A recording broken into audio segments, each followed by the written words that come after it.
It was a cloudy Tuesday afternoon when William Harper, a retired high school principal in his late 70s, found himself sitting alone on the porch of his South Carolina home.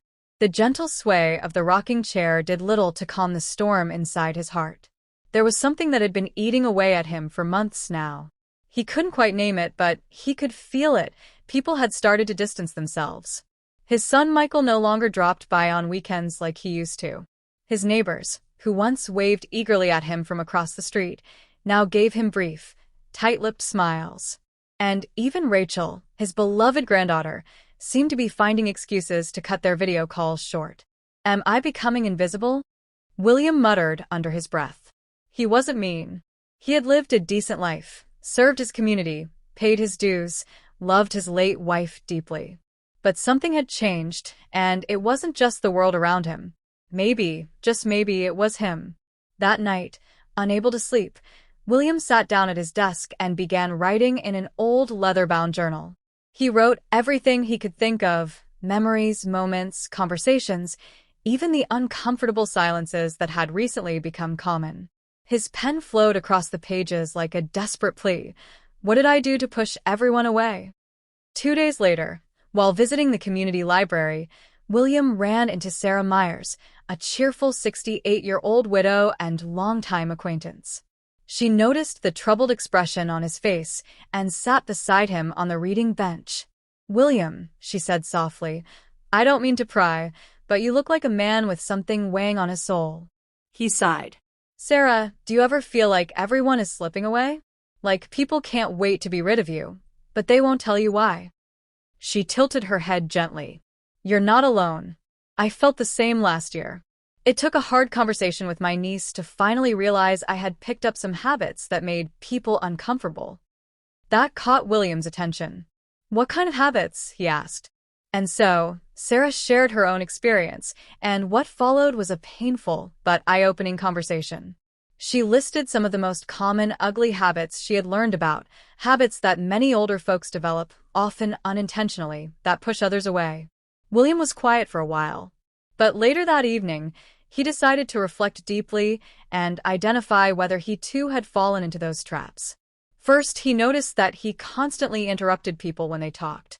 It hadn't always been that way, but lately, he found himself correcting his son mid-sentence or finishing stories his grandchildren started. At first, he told himself it was excitement, but as he sat in the quiet of his den, he realized it was disrespect in disguise. He wasn't listening. He was trying to remain relevant by dominating the conversation. Then there was the complaining. William had taken to voicing his dissatisfaction about almost everything, from politics to how people dress these days. He'd do it loudly and often. At lunch with old friends, at church, even on social media. He'd become the man people rolled their eyes at before unfollowing. Another thing struck him. He had become dismissive of new ideas. When Rachel once told him about her plans to take a year off before college to explore her creative side, he laughed and said, "That's ridiculous. You need to follow the rules." He hadn't meant to be harsh, but he had invalidated her dreams in one careless moment. He remembered how, at family dinners, he often repeated the same stories, never noticing the yawns and forced smiles. Once upon a time, his tales had been charming. Now they had become stale reruns. And then there was his stubbornness. He refused to adapt to modern conveniences, online banking, smartphones, health tracking apps. He even refused hearing aids, choosing instead to shout "what" every few minutes, frustrating everyone around him. There were smaller things too. Leaving the bathroom messy when visiting family. Making insensitive jokes that had once been considered harmless, but now carried a sting. He also rarely asked others how they were doing. Conversations had turned into monologues. He had become a one-man show without an audience. By the end of the week, William had compiled a personal list of 13 habits that he suspected were pushing his loved ones away. Some were major, some were subtle, but all were fixable. So he decided to change. It started with a phone call to his son. "Michael," he said, "I just wanted to check in and ask how you are doing. And if there's anything I've done lately that's made it hard to be around me, I'd like to know. I can take it." There was a long pause on the line. Then Michael said, Dad, thank you for asking. There have been a few things, but it means the world to hear you say that. They talked for over an hour. The next day, William called Rachel. Instead of lecturing her about her plans, he asked, "What's your dream, sweetheart? What do you hope to do if you take that year off?" She opened up like a sunflower to the sun. At church that weekend, William resisted the urge to dominate the conversation. He asked questions. He listened.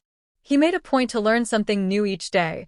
He even asked a neighbor's teenage son to teach him how to use video calls properly.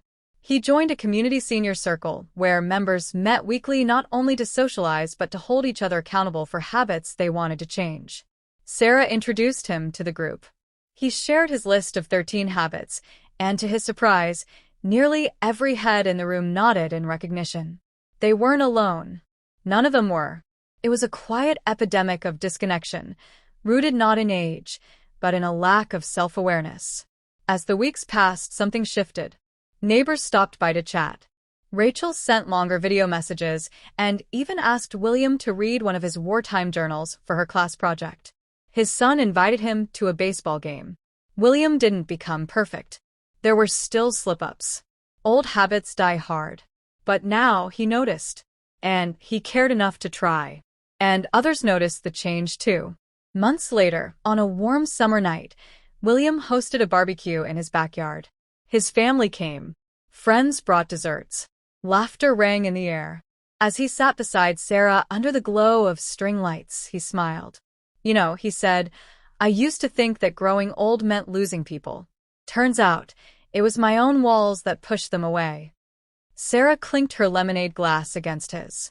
"And now," he said, "I'm building bridges instead."